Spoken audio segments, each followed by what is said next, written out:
من غیر وقت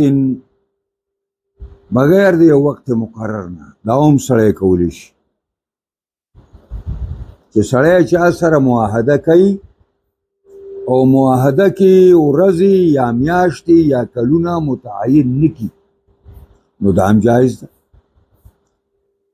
وقول النبي صلی الله علیه وسلم دی قول د پیغمبر خدا ته وګورئ اقركم على ما اقركم الله به زو برقرار ساتم تاسو لرا علامه په هغه اندازه باندې چې برقرار ساتي تاسو لرا الله په دې باندې يهودو د خیبر چې کله پیغمبر خدا وویل او هار کړ هر څه تی واغست نو يهودو مطالبه وکړه چې منګه تا او ستا مرګري خو په جهاد مصروف یې او دعوت په کار باندې بن یې نو تاسو سره ټیم نشته موږ بدل دا پټي او باغونه سنبالو او په حساب باندې موږ راکا نور وتا سره د اصول موږ نبی علیہ السلام سره معاهده وکړه او دا الفاظ ورته ویلي چې اقركم على ما اقركم الله به لو تاسو برقرار ساتم په خیبر باندې پاغه اندازه چې الله هم ساتي یعنی مطلب دا دی چې ټیم مقرر نه کا او چې کله ورته مونږ ویل چې زینو بیا وځي پرېږدئ نو پرېږدئ به بس باب طرح جیب المشرکین فی البئر ولا یؤخذ لهم ثمن امام بخاری رحمت الله علیه باب دی باب دې ثابت په بیان د پریوتلو د غرزولو د هغه مردارو د مشرکانو نه په کوی کې جیب اصل کې هغه مرداري توای او هغه بوټي توای نو نبی علیہ الصلوۃ والسلام د دې قریشانو سرداران چې مړکړه په بدر کې نو بیا په درې مورز باندې صحابه او ټول چې خپې نیونی سي او دی قریب بدر کوی ته واچو نو خپې نیونی ول رايخ کلا او قریب بدر کوی ته واچو او ولا یوخذو لهم ثمن او د دې لپاره پیسې وانه غستې یعنی معنا دا ده چې هغه ورته ویل چې موږ نه دونه مال والي خدا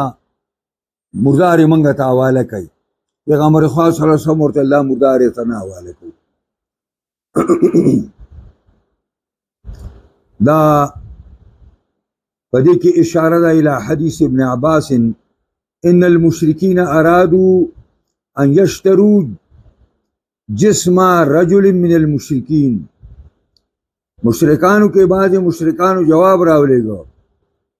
چې مونږه بطور مثال زما پلار دی رور دی د دې به مونږه تاسو سره پیسې درکو خدا مونږه ته حواله کوي فابى النبي صلی الله علیه وسلم ان يبيعهم نبی علیہ السلام منع وکړ چې خرڅ کی دوی لرا اخرجه الترمذی وغيره دا حدیث امام ترمذی نقل کړی دی د دې وجنا نبی علیہ السلام داغي ته حواله نه کړ بلکې کوی ته واچو دې کې حدیث پیش کړي حدثنا عبد الله بن عثمان اخبرنا ابي عن شعبة عن ابي اسحاق عن عمرو بن ميمون عن عبد الله بن مسعود رضي الله تعالى عنه قال بينما رسول الله صلى الله عليه وسلم ساجد ناس نبی علیہ السلام په سجده دی وحوله ناس من قریش من المشرکین او چاپیر ادنا یو جماعت د خلقو قریشو د قریشو مشرکانو ناس جاءه عقبه ابن ابي معيط بسلا جزور ناس پر اتلو کړ پیغمبر خدا ته عقبه زید ابي معيط فاغا پیروان د اوخه باندې حلال شوی اوخه حلال شوی اوخه پیروان او اسقاواله دای راوړ فقذفه على ظهر النبي صلی الله علیه وسلم د نبی علیہ السلام په شا مبارکه باندې کېښود. فلم یرفع راسه، پیغمبر خوا سر نه راوچتی. حتی جاءت فاطمه، حتی چې فاطمه زهرا راله، فاخذت من ظهره، دا ګندګي د هغه له شا نه راواګېسته او ودعت علی من صنع ذلک، او خیری وکړې هغه چاته چې دا کار چا وکړو. وقال النبي صلی الله علیه وسلم، نبی علیہ السلام را پاسېده او وی فرمایل اللهم علیک بالملأ من قریش، اے الله دا د قریش سرداران ونیسي، دا ملأ نه دي، دا سرداران یې ونیسي ربا. دا هغه اجماعي بالدعاء وه. اوس یو نوملي اللهم علیک بابي جهل ابن هشام، خدای ابو جهل ونیسي، عتبه ابن ابي ربيعه ونیسي، شیبه ابن ربيعه ونیسي. دا دوه ګورې د پیغمبر خوا قریب د تربوران دي، عتبه زوی د ربی او شیبه زوی د ربی، قریب خپلوانی دي. او عقبه ابن ابي معيط ونیسي، امیه ابن خلف ونیسي ربا، دغه امیه زوی د خلف ونیسي، ابی ابن خلف ونیسي. فلقد رأيتهم، زمانی په خدای قسمی، عبدالله زین مسعود وی ما ولید اکثریت د دوی، اکثر د دوی قتلوا یوم بدر، چې دا اوجل شو د بدر په ورځ باندې، والقوا فی بیر، واچولې شو چې کوم دی په کوی کې په قریب بدر کې، غیر امیتا او ابین، سوا د امینا یا د ابین شک ته دراوی چې دا وانه چولې شو. ولی فانه رجل زخم، دا یو سړی ډیر تیار، ډیر لوی تیار، سمه یو لویه بلا وه، دا اندامونه د یو بل نه جدا شوي.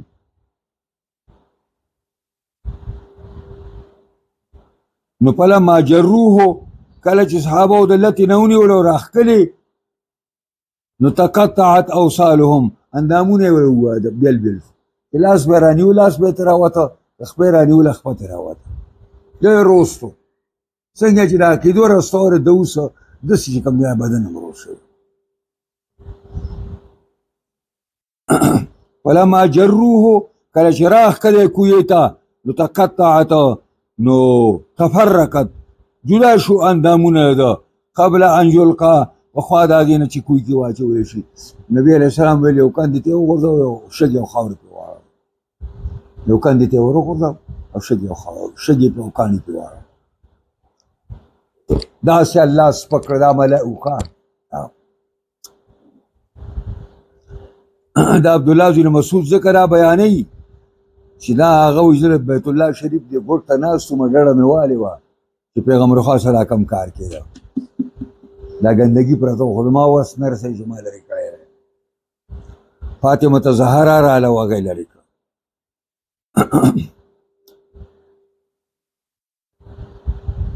دا نو وایي چې تقطع اوصالهم قبل ان يلقى في البير. باب اسم الغادر للبر والفاجر. امام بخاری باب دی د دوکمار په باره کې چې یو سړی دوکمار یو دوکې کوي، د نیکانو سره دوکې کوي او که د فاجرانو سره دوکې کوي.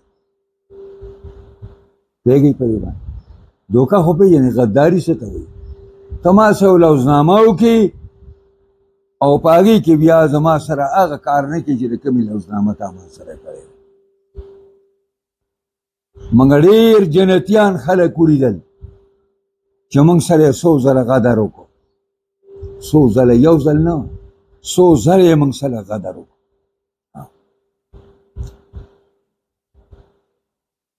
حدثنا ابو الوليد حدثنا شعبان سليمان الأعمش عن ابي وائل عن عبد الله وعن ثابت عن انس عن النبي صلى الله عليه وسلم قال لكل غادر لواء يوم القيامه. دا هر غدار او دوکمار د پاره به جنډي ورځ د قیامت باندې. قال احدهما یو په عبد الله بن مسعود او په ثابت کې دا خبره کوي. احدهما ينسب یو د الفاظ استعمالي او درولې کیږي با. وقال الاخر دا بل وایي یرا یوم القیامه يعرف به لیدلې بشي دا جنډا او يعرف به دی په دې باندې معلومیږي چې دا غدار دی او د ټولو نه لویه جنډه به د هغه خلکو د هغه سړي چې د عوامو سره دوکې کړي. دا زمونږ موجوده لیډران نه دي، دا چې وایي موږ غیر شرعي حکومت پر عمل کې غواړو، دا د دې به غټې غټې جنډې. او بل روایت کې راځي دا به د کوناټي سره ورته ودرولي، د کوناټي به لګېدلي، دا به غیرته جنډه. حدثنا سليمان بن حرب حدثنا حماد بن زيد عن أيوب عن نافع عن ابن عمر رضي الله تعالى عنهما قال سمعت النبي صلى الله عليه وسلم يقول ومار پیغمبر خانه اور لوی فرمایلی لكل غادر لواء ينصب بغدرته بقدر غدرته او درولې کېږي به په اندازه د دوکې د باندې. که دوکې ګټه وه انجړ به ګټه ودري، که وړه وه وړه به ودرو، که متوسطه و متوسطه به ودرو. حدثنا علي بن عبد الله حدثنا جرير عن منصور عن مجاهد عن طاووس عن ابن عباس رضي الله تعالى عنهما قال قال رسول الله صلى الله عليه وسلم يوم فتح مكة. نبی اسلام د فتح مکه پورزو فرمایل لا هجرت مجرت ختم بس. یو سړی راوسته حدیث کې راځي، بخاری کې حدیث دی، یا رسول الله ما ضرور سره بیعت وکړه پس ول دې هجرت کوي. نبی صاحب الله هجرتونه د مکې نه ختم شو، مکه دارالاسلام شو. تر دارالاسلام چرته ځي؟ هغه چې مونږ ویل چې هجرت فرض دی نو مکه دار حرب و، دار شرک. اوس هجرت ختم شو، خو دا معنا نه ده چې هجرت په دنیا کې ختم شو. هجرت د مکې نه مدینې ته ختم شو، اما هجرت دا به د قیامته پورې کېږي چې په یو ځمکه کې تا د الله دین ته څوک په ازادۍ نه پرېږدي، دا ځمکه پرېږده او بلې ځمکې ته لاړ شه. ولکن جهاد و نیه، لیکن جهاد او نیت دا به همیشه وي او الله تعالی په نیتونو فیصلې کوي او الله په جهادونو باندې مرتبې لوړوي د سړي. واذا استنفرتم کله چې تاسو نه مطالبه وکړی شي چې راوځئ د الله د دین د دفاع لپاره، راوځئ د مسلمان قوم نه دفاع وکئ، نو فانفروا راوځئ. داسې بدقسمته خلک په موږ کې شته چې د کافر او د مسلمان جګړه ا د کافر په ګټه خوشحالي. دلته زموږ پاکستان کې داسې خلک وو چې د هندوستان سره زموږ جګړه وه، د هندوستانیانو په ګټه خوشحالي ده. او داسې خلک زموږ پاکستان کې شته او دا مولاتوري غوندې خلک چې د ایران د مسلمانانو په مقابله کې هغوی اسرائیل له ترجیح ورکوي چې اسرائیل ګټلی وی نو ښه به وه. په د ایران کې خو د شیعهګانو نه علاوه په کورونو باندې مسلمانان، سنیان مسلمانان په کورونو. یوه بدقسمتي زموږ نه ده، موږ د ناپوهۍ سرونه قسم مې په خدای چې مطالعه وکړي که نه د دې خلکو شکل شباهت به د عالم ساز کړی او په ټکي به نه پوهېږي د دین په رموزو نه پوهېږي د دین په هغه آدابو نه پوهېږي چې دین موږ کوم طرف ته بوځي او موږ په کوم طرف باندې روان یو خو بس هسې یو کار دی او بس موږ یې کوو لګیا یو کله چې تاسو نه مطالبه وشي چې راوځئ د الله د دین د دفاع لپاره او د مسلمان قوم د ظلم نه د خلاصولو لپاره فانفروا راوځئ وقال یوم فتح مکه نبی علیہ السلام د فتح مکې په ورځو فرمایل ان هذا البلد دا ښار د مکې چې دی حرمه الله د دې بې عزتي الله حرامه کړې ده یوم خلق السماوات والارض په هغه ورځ چې په کومه ورځ الله اسمان او ځمکې پیدا کول دا د هغې زمانې نه د دې حرمت دی نو فهو حرام بحرمة الله نو دا مخکې مې پرېښوده نو فهو حرام بحرمة الله الى يوم القيامة د قیامت پورې به دا محترمي او د دې بې عزتي به حرامي وانه لم يحل القتال فيه او دا پیغمبر خوا فرمایل چې جایز نه دی په دې کې جنگ کول فيه لاحد